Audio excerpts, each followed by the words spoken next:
다 같이 묵도하심으로 주일 2부 예배를 하나님께 드리겠습니다.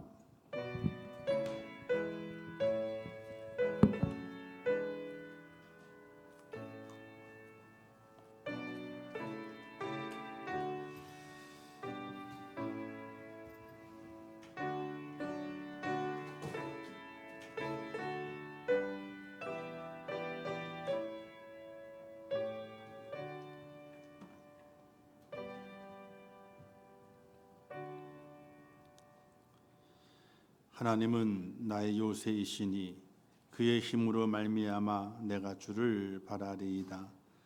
나의 하나님이 그의 인자하심으로 나를 영접하시며 하나님이 나의 원수가 보응하는 것을 내가 보게 하시리이다. 아멘.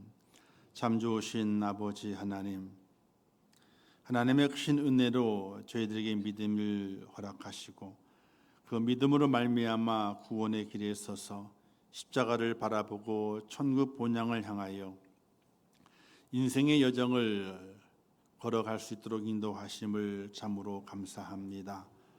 갈 곳 없는 우리, 아니 지옥에 가야 할 저희들을 하나님께서 본향을 허락해 주시고 천국 본향을 향하여 믿음의 길을 걷게 하신 아버지 하나님, 오늘도 하나님의 크신 은혜를 기억하며 참 예배자가 되기 위하여 주의를 지키며 이 시간 하나님을 예배합니다.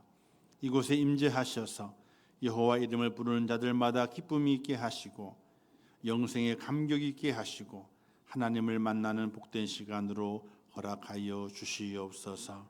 예수님의 이름으로 기도하옵나이다. 아멘.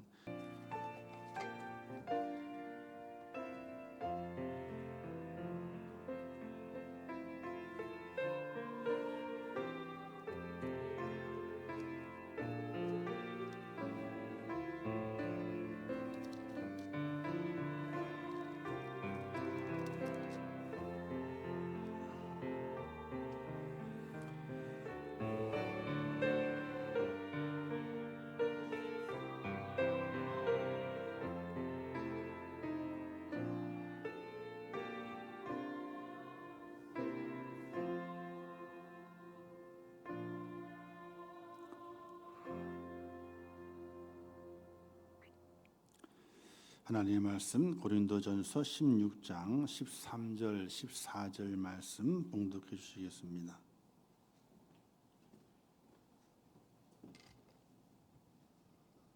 오늘 주시는 말씀 봉독해 드리겠습니다. 깨어 믿음에 굳게 서서 남자답게 강건하라. 너희 모든 일을 사랑으로 행하라. 아멘.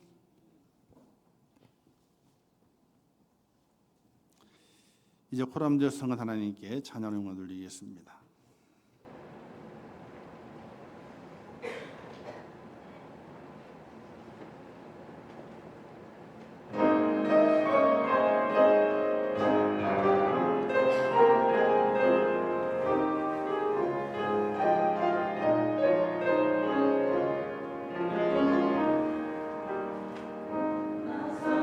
주 예수 앞에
감사합니다. 기도하겠습니다. 참 좋으신 하나님, 저희를 사랑하셔서 이 땅에 독생자를 보내시고 물과 피를 다 쏟게 하심으로 말미암아 우리의 억만가지 죄악을 다 사하시고 이제 하나님의 자녀 천국 백성으로 허락하심을 참으로 감사합니다. 오늘 하나님의 그 은혜를 기억하며 감사의 마음을 담아 귀한 예배를 하나님 앞에 올려드립니다. 신령과 진정 드려지는 귀한 예배가 되게 하시고 정말로 하나님 앞에 나를 산 제물로 드리는 복된 예배자가 될 수 있도록 은혜를 허락하여 주옵소서. 이 예배가 하나님을 만나는 예배가 되게 하시고 하나님의 음성을 듣는 예배가 되게 하시며 믿음의 사람의 본분을 찾아가는 예배가 될 수 있도록 하나님 도와주시옵소서. 이 땅에 어려움이 많습니다. 고난이 많습니다. 염려 근심도 많습니다. 또 개인적으로 가정적으로도 어렵고 힘든 것들도 있습니다. 예배하는 동안에 하나님께서 모든 것을 아시는 가운데 있사오니 모든 것을 평안케 하사 진정한 복을 누리는 하나님의 사람이 되게 하여 주시옵소서. 고난은 물러가게 하시고 염려와 근심은 물러가게 하시고 내게 주어진 이 땅의 인생의 삶의 시간들을 하나님을 위하여 어떻게 사용하고 어떻게 귀하게 쓰임 받을까 날마다 기도하며 하나님께 매달릴 수 있는 믿음의 사람이 되게 하여 주시옵소서. 이제 8월 마지막 주를 지나갑니다. 무더운 여름이 지나가고 그 어려움 속에서도 잘 견디게 하신 아버지 하나님, 이제 9월을 맞이하면서 추수의 계절을 저희가 맞이합니다. 이제 추수의 계절에 영적 추수가 있는 하나님의 사람이 되게 하시어 추수할 일꾼을 보내주소서라고 기도하게 하시고 또 내가 추수할 일꾼이 되어서 하나님의 곳간에 들여놓을 많은 열매들을 거두어 하나님 앞에 드릴 수 있도록 은혜를 허락해 주시기를 원합니다. 하나님이여 저희를 도와주시옵소서. 이 시간을 축복하옵소서. 이곳에 주의 성령을 보내시사 모든 심령들 위에 하나님의 은혜가 넘치게 하시고 주의 사랑으로 가득 채워 주시옵소서. 함께 하실 것을 믿습니다. 예수님의 이름으로 기도하옵나이다. 아멘. 할렐루야. 한번 따라서 하겠습니다. 하나님의 사랑으로, 하나님의 사랑으로. 예. 어느 교회에 부흥회가 있었는데 그 부흥회의 마지막 시간에 한 권사님이 80에 훨씬 넘은 권사님이 간증을 하게 됐습니다. 이 간증은 계획된 간증이 아니었습니다. 그러나 마지막 전날 밤 전에 이 권사님이 목사님을 찾아가서 목사님, 오늘 이 마지막 시간에 제가 좀 간증을 하면 좋겠습니다. 길지 않은 시간이니까 시간을 조금만 내주실 수 있나요? 이렇게 간청을 했습니다. 그래서 담임 목사님은 이제 보통 부흥의 마지막 날은 강사가 마지막 결론을 짓는 날이잖아요. 이때 뭐 엉뚱하게 계획도 안 돼 있는 간증을 세운다고 하는 것은 이게 말이 안 되는 거거든요. 보통은 세우질 않아요. 근데 그 80이 훨씬 넘은 노 권사님이 너무 간청하게 돼. 애절한 눈빛으로 간청하게 되니까 아이고 그럼 권사님 권사님 의향이 그러시다면은 시간을 내드릴 테니까 간증을 하시지요 하고 시간을 내드렸어요. 그 권사님은 어떤 권사님이었었냐면은 옛날에 북한에 살았는데 북한에서 남쪽으로 이 난파 간첩이 돼서 내려와서 이제 간첩 활동을 하다가 붙잡혀서 감옥에서 20년을 복역을 했습니다. 복역을 하는 중에 이제 감방에서 보통 이제 감방에 이제 감옥에 들어가게 되면은 그중 이제 교회에서 복음을 전하기도 하고 복음을 전하잖아요. 복음을 전하는 전도자가 말하기를 이렇게 말했답니다. 예수 믿으면은 그동안 지은 모든 죄를 다 용서받고 구원받습니다. 그 소리에 귀가 번쩍 뜨이게 된 거예요. 감옥에 들어와서 가만히 생각을 해보게 되니까 자신이 살아왔던 삶의 모습이 너무나 죄가 많거든요. 난파 간첩은 보통 뭐 하나요? 여자는요. 포섭을 해야 되잖아. 중요한 인사를 포섭해서 정보를 빼내야 돼요. 근데 남자들은 남자 간첩은 보통적으로 이 사업이나 돈 관계를 해가지고 빼내요. 근데 여자는 어떻습니까? 여자는 다른 방법이죠. 도덕적인 문란한 부끄러운 모습을 가지고 살면서 정보를 빼내왔던 겁니다.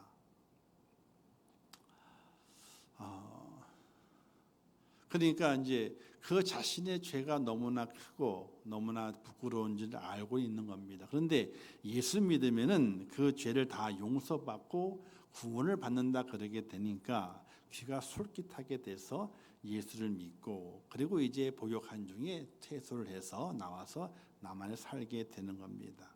그래서 교회에 등록을 하고 열심히 신앙생활을 열심히 해왔습니다. 근데 편안했어요. 괜찮았습니다.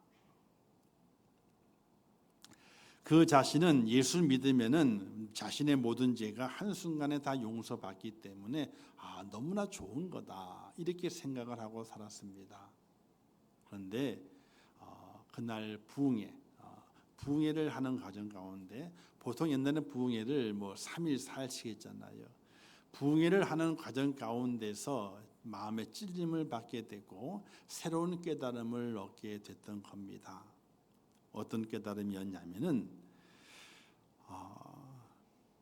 자신이 예수를 믿고 믿음 안에 살아가지만은 죄 용서받은 십자가의 은혜에 대한 감격이 없었다는 거예요. 그냥 내 죄를 용서받았다 하는 것에 대해서 내 죄를 다 덮어준다고 다 없이 해준다고 여기에 대한 것 생각만 있었지 십자가에 대한 감격과 감동이 없는 거예요. 그리고 믿음 생활을 해왔고 또 그렇게 여러 해 동안 믿음 생활을 해오면서 어떻게 돼? 신앙생활이 타성에 젖어 있어서 그냥 그렇지 이렇게 살아왔던 자신의 30년 넘는 신앙생활이 돌이켜지게 됐던 것이.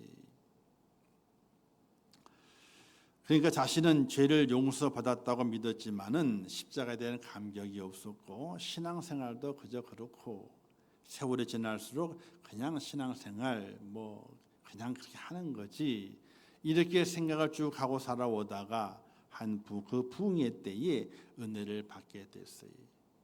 은혜 받은 것은 내 죄가 얼마나 중하고 얼마나 부끄러운 죄가 남아 있는지 그걸 깨닫게 되고 근데 가만히 생각해 보게 되니까 자신은 그 죄를 어떻게 했느냐 죄를 숨기는 데 급급했던 거예요.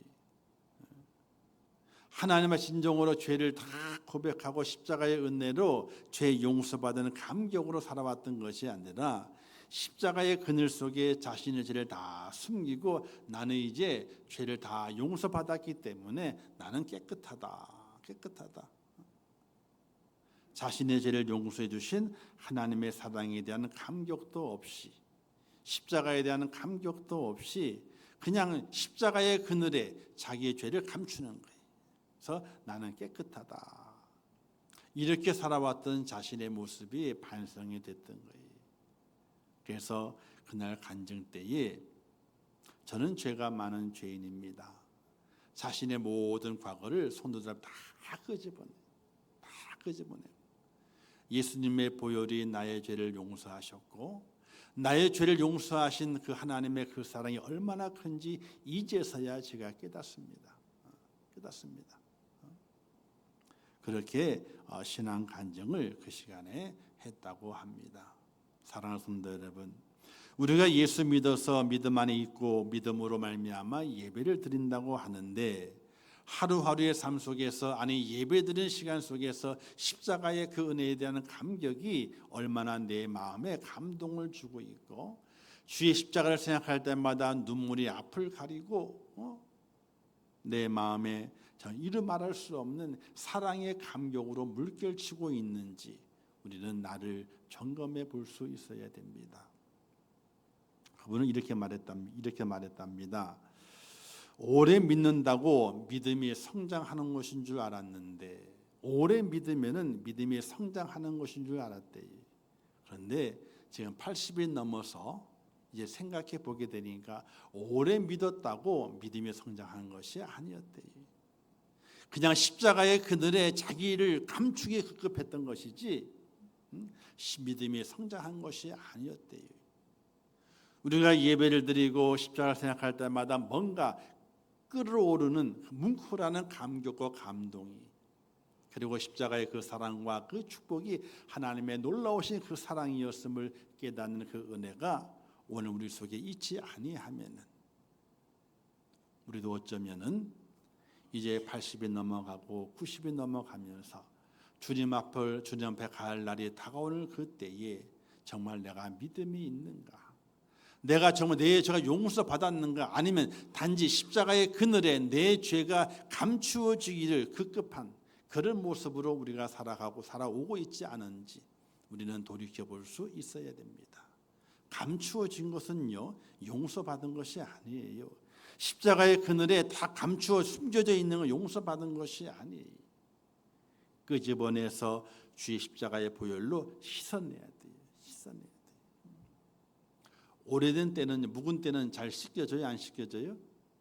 잘 안 씻겨져요. 안 씻겨.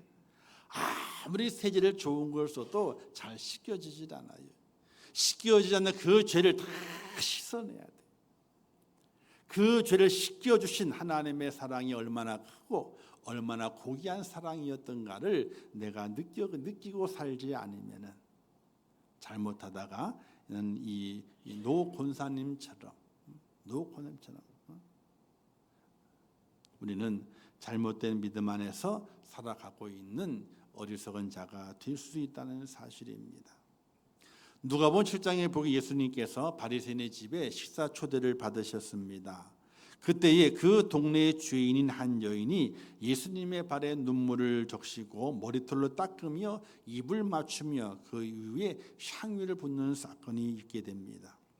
이 여인이 왜 이렇게 행동을 했습니까?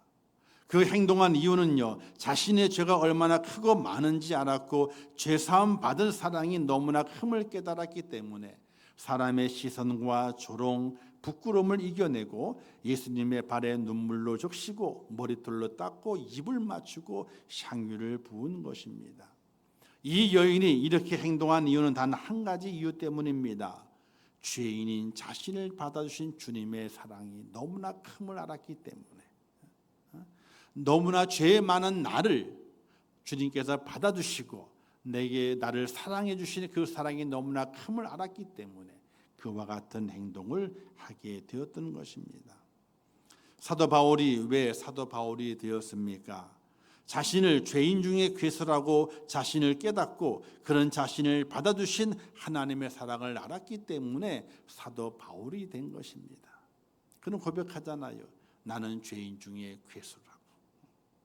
자신이 하나님 앞에 죄인 중에 괴수라는 깨달음을 가지고 그 괴수 같은 나를 하나님께서 받아주셔서 지금 나를 사용하시니 나는 살아도 주를 위해서 죽어도 주를 위해서 먹든지 마시든지 주님의 영광을 위해 살아가겠다는 그런 고백이 사도 바울에게서 나오게 됐던 것입니다. 사랑하는 성도 여러분, 하나님께서 나를 사랑하신다는 그 믿음이 가장 큰 복임을 믿으시기를 주님의 이름으로 축원합니다. 하나님의 사랑이 하나님께 나를 사랑하신다. 나 같은 죄인, 죄 많은 나 같은 죄인을 하나님께서 사랑하신다는 그런 감격과 감동을 가지고 남은 생애 동안에 하나님 바라보고 살아가는 믿음의 사람이 되시기를 주님의 이름으로 축원합니다. 하나님의 사랑이 우리의 모습을 바꿉니다. 우리의 태도를 바꿀 수 있습니다. 우리의 삶을 바꿔갑니다. 사도 바울은 고린도서의 맨 마지막에 이제 사랑을 많이 강조합니다. 13장이 사랑장이잖아요. 그 이후에 쭉 사랑을 강조하면서 오늘 16장에서 이렇게 말씀하게 되죠.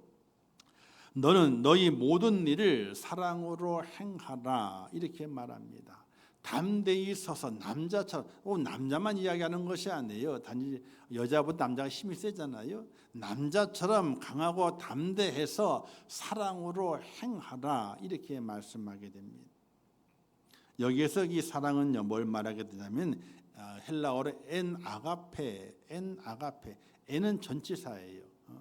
어떤 전치사냐면요, 모든 것을 아우르는, 모든 것을 행하게 될 때에 사랑으로 행하라, 이렇게 사도 바울이 권면을 하게 됩니다. 왜 사랑으로 행하라 말씀하게 되는가? 사랑은 이 땅의 최고의 것이기 때문에, 또 사랑은 최종적인 열매이기 때문에 사랑으로 행하라, 이렇게 말하게 되는 겁니다.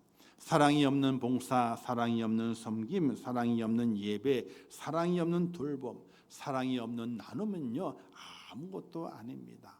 사랑이 있어야 돼요. 무엇을 하든지 어떤 일을 하든지 사랑이 행동의 동기가 돼야 됩니다.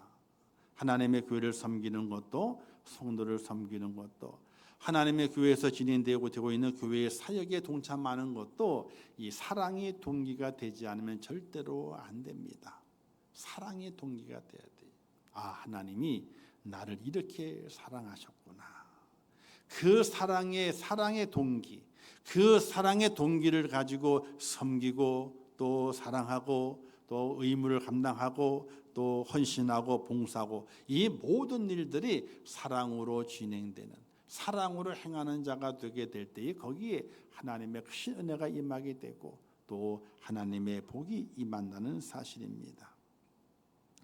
우리들이 하나님의 사랑으로 하지 못할 일은 아무것도 없습니다.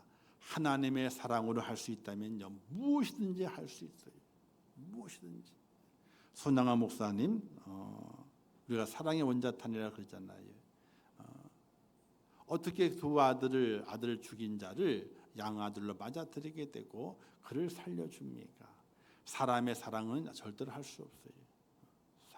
하나님의 사랑으로 그렇게 하게 됐던 겁니다. 그럼 우리는 하나님의 사랑으로 우리는 무엇을 해야 할 것인가? 그게 세 가지를 말씀하게 될 첫 번째가 영혼을 구원하는 겁니다.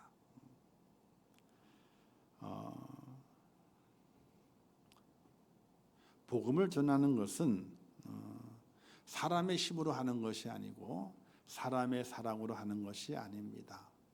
하나님의 사랑으로 복음을 전하는 겁니다. 주님 말씀하시게 될 때에 내 원수를 사랑하라, 너를 핍박하는 자를 위해서 기도하라, 이렇게 말씀하신 것이, 복음을 전하는 것은 우리의 힘, 나의 힘을 가지고 하는 것이 아니라 하나님께서 내게 베푸신 그 사랑을 힘입어서 우리가 복음을 전하는 하나님의 사람이 되어야 되는 것입니다. 예수 그리스도는 십자가에 달려 피 흘려 죽으시기까지 우리를 사랑하사 구원하여 주셨습니다. 그리고 이 복음이 땅끝에 전파되어 수많은 영혼들이 구원받기를 기대하고 계십니다. 이것이 기독교의 최고의 윤리입니다. 윤리, 도덕입니다. 우리는 그냥 사람을 사랑해야지, 도와주고 선한 일 해줘야지, 이게 도덕이고 윤리인 줄 알아요. 그러나 그거는 기본이 세상의 윤리입니다. 세상에 사는 사람들을 어떻게 사랑해야 되잖아요. 착한 일을 해야 되잖아요. 선한 일을 베풀어야 되잖아요. 세상의 도덕과 윤리입니다. 하나님의 최고의 도덕과 윤리는요, 바로 영혼을 구원하는 겁니다. 영혼을 건져내, 복음을 전하는 겁니다. 왠지 아세요? 복음을 전하지 않고 복음을 받아들이지 않으면요, 그 영혼은 지옥 가기 때문에 그렇습니다. 에스겔서에서 파수꾼의 비유를 말씀하시게 될 이렇게 말씀하십니다.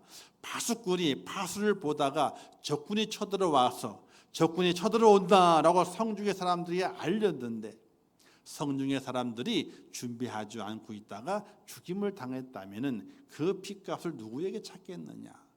그 핏값을 파수꾼에 찾는 것이 아니라, 파수꾼의 소리를 들었지만 준비하지 못한 자가 그 자신이 그 핏값을 가져간다. 그런데 적군이 쳐들어오게 되는데, 적군이 쳐들어온다라고 소리를 지르지 않고 잠자다가 성 안에 있는 사람들이 죽임을 당했다면은 그 핏값을 하나님이 누구에게 찾겠느냐? 성 안에 잠자던 자들이 아니라 적군이 쳐들어온다고 외치지 않았던 그 파수꾼에게서 내가 핏값을 찾으리라, 이렇게 말씀하신 내용이 있습니다.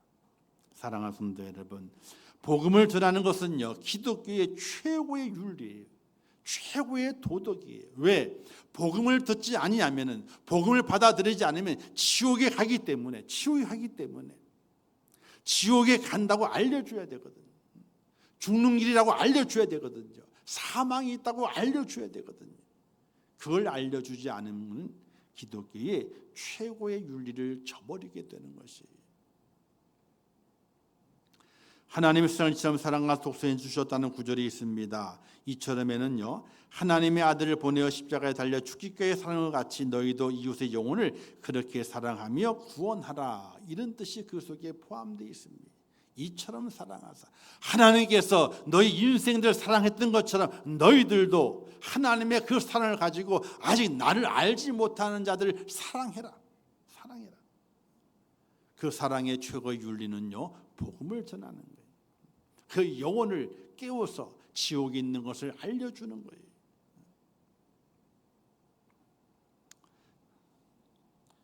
오늘 아침 새벽 예배 때 이런 얘기를 했습니다. 주님의 종말이 있게 되는데, 육체의 종말이 있게 되고 이제 우주적인 종말이 있는데 그 종말이 언제 있는지 알 수 없다. 사랑하는 성도 여러분, 오늘 여러분도 하나님께서 오늘 살리셔서 예배 드리게 하시는 이유가 어디 있는 줄 아세요? 잘 살라고요? 건강하라고요? 아니에요. 그 이유에 있질 않아요. 왜 오늘 내게 시간을 주셔서, 하루를 연장시켜 주셔서 나를 왜 살게 하시는가? 그 이유는 단 하나예요.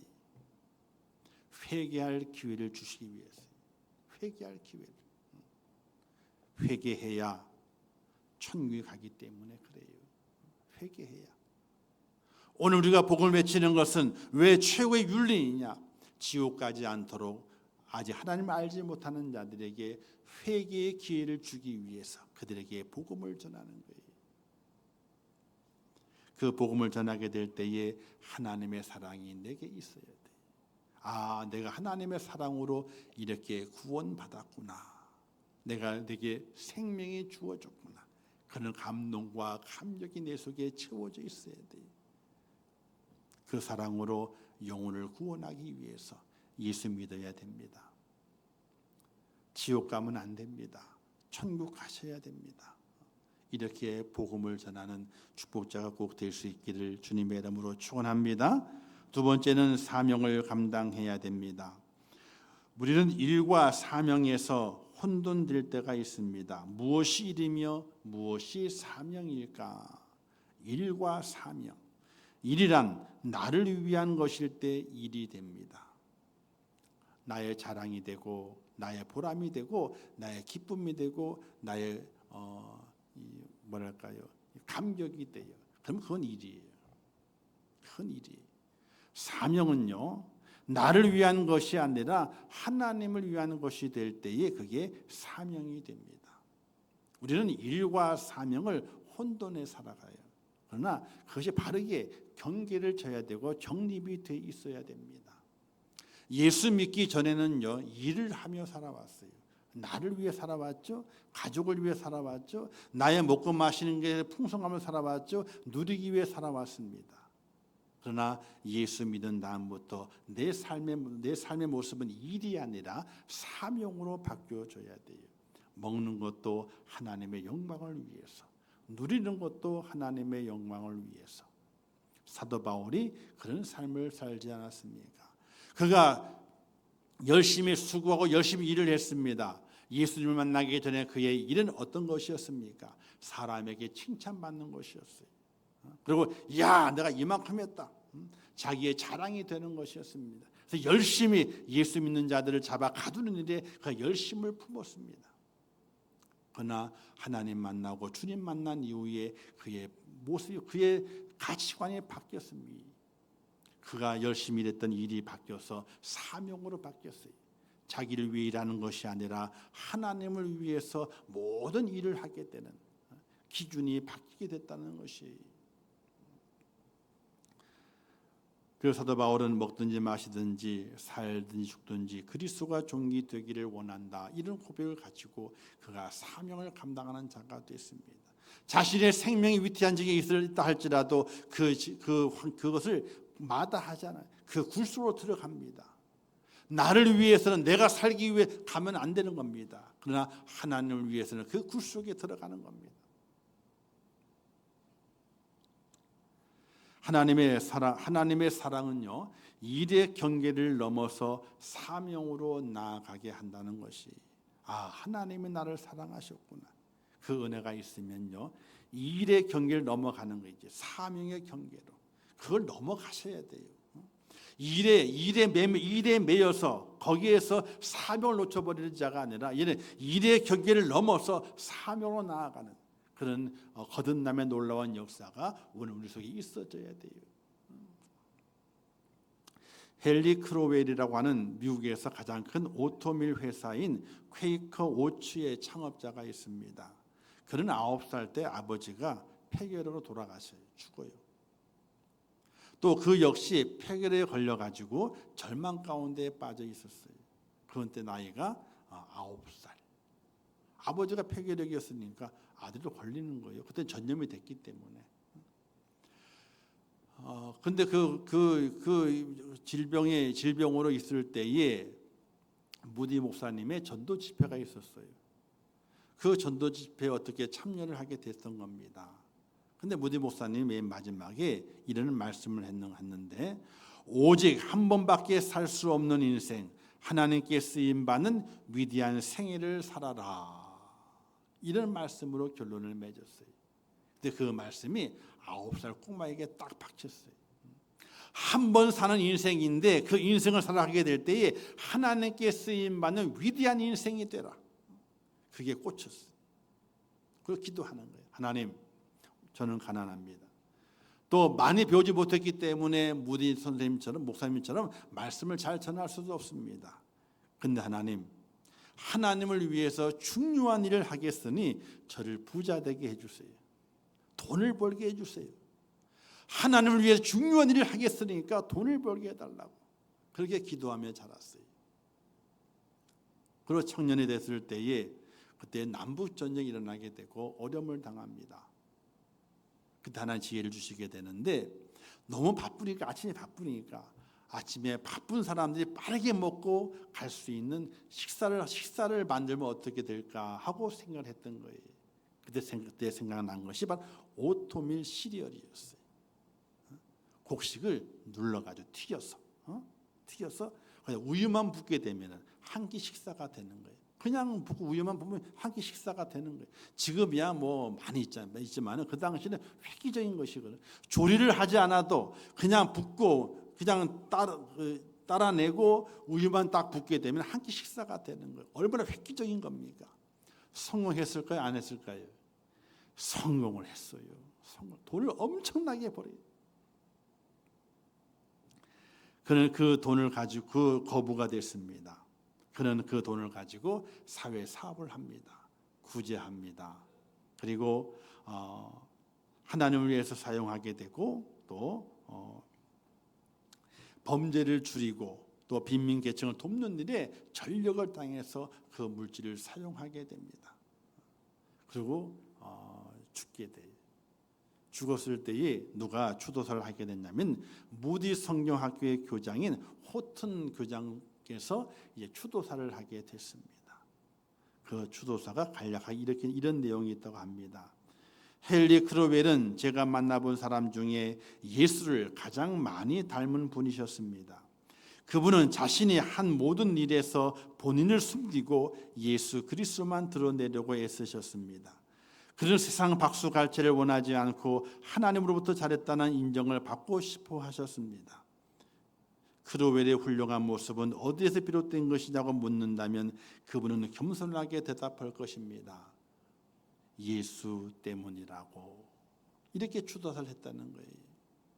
자기가 큰 돈을 벌고 그 돈을 사용하게 될 때에 자신을 안 드러내는 거예요. 구제하고 빈민을 살리고 또 범죄 도시를 바꾸고 이런 일에 자신의 돈을 사용하는 거예요. 근데 한 번도 자신의 이름을 드러내지 않고 하나님의 영광을 드러냈던 위대한 사람이라고 이 무디 성경학교 교장이 추도사에서 그렇게 추도사를 했다는 이야기입니다. 하나님의 사랑으로 사명을 감당하게 되면 존경을 받습니다. 사명으로 일하면 원망도 없고 지치도 않습니다. 문제를 일으키는 곳에는요 사명이 없기 때문에 문제가 일어나게 되는 겁니다. 그 사명을 가지기 위해서 가장 기본이 되는 것은 하나님이 나를 사랑하셨구나. 그 깨달음과 내 모든 것은 일이 아니라 하나님을 사랑하는 하나님의 사랑으로 출발하게 되는 사명이 된다고 하는 그 믿음의 결단 속에서 하나님의 기뻐하시는 축복자로 온전히 세워지는 인생이 되는 것을 발견해 보게 됩니다. 하나님의 사랑에 대한 확신을 가지면 흔들림 없이 사명을 감당합니다. 온전한 사랑은 두려움을 내쫓습니다. 한 달란트 받은 사람이 실패한 것은요 사명이 없었기 때문에 그렇습니다. 하나님의 사랑을 깨닫고 하나님이 나를 사랑하시는 사실이 믿어지게 될 때에 사명을 바로 감당할 수 있습니다. 하나님의 사랑이 없으면 사명을 감당하더라도 마음에 기쁨이 없고 평안이 없습니다. 하나님의 사랑이 없으면 사명을 감당할 수 없기 때문에 그렇습니다. 사랑하는 성도 여러분, 하나님의 사랑으로 내게 주시는 모든 시간을 날들을 사명으로 만드셔서 그 사명을 잘 감당하는 복된 여러분 되시기를 주님의 이름으로 축원합니다. 마지막 세 번째는 하나님의 사랑으로 부흥을 일으키는 자가 되어야 됩니다. 부흥은요 그냥 이루어지는 것이 아닙니다. 하나님의 사랑이 채워지게 될 때에 부흥이 일어납니다. 이게 물이 채워져 있잖아요. 투명하니까 물이 있는 거 보이잖아요. 그렇죠? 투명하지 않으면요 안에 물이 있는 게 보일까요? 안 보일까요? 안 보입니다. 여기에 물이 더 채워져서 넘치게 될 때에 물이 가득 찼네, 넘치는구나, 이걸 그때서야 깨닫게 됩니다. 우리의 가정 안에도 사랑이 넘칠 때에 행복의 부흥이 일어납니다. 교회 안에도 하나님의 사랑이 넘치게 될 때 교회가 부흥이 일어나게 됩니다. 사랑이 채워지지 않으면요 부흥은 없습니다.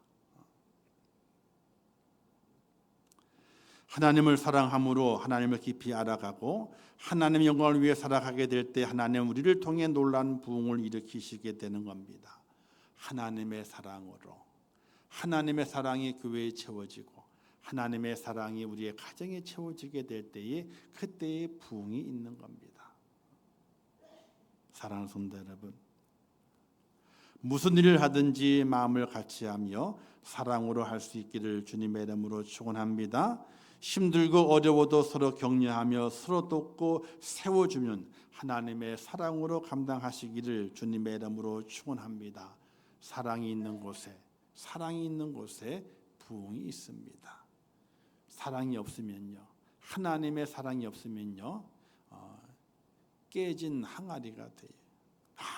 아무리 보도 다 새나가서 채워지질 않습니다. 우리의 가정도 마찬가지죠. 하나님의 사랑으로 가정을 잘 채워가게 되면요 우리가 상상할 수 없는 행복의 부흥이 넘쳐요. 하나님의 교회도 마찬가지예요. 하나님의 사랑으로 채워지지 않으면요 부흥은 없는 거예요. 우리가 큰 교회 부흥된 교회도 있잖아요. 그걸 보게 되면은 그 속에 사랑으로 가득 차 있는 걸 느껴지게 돼요.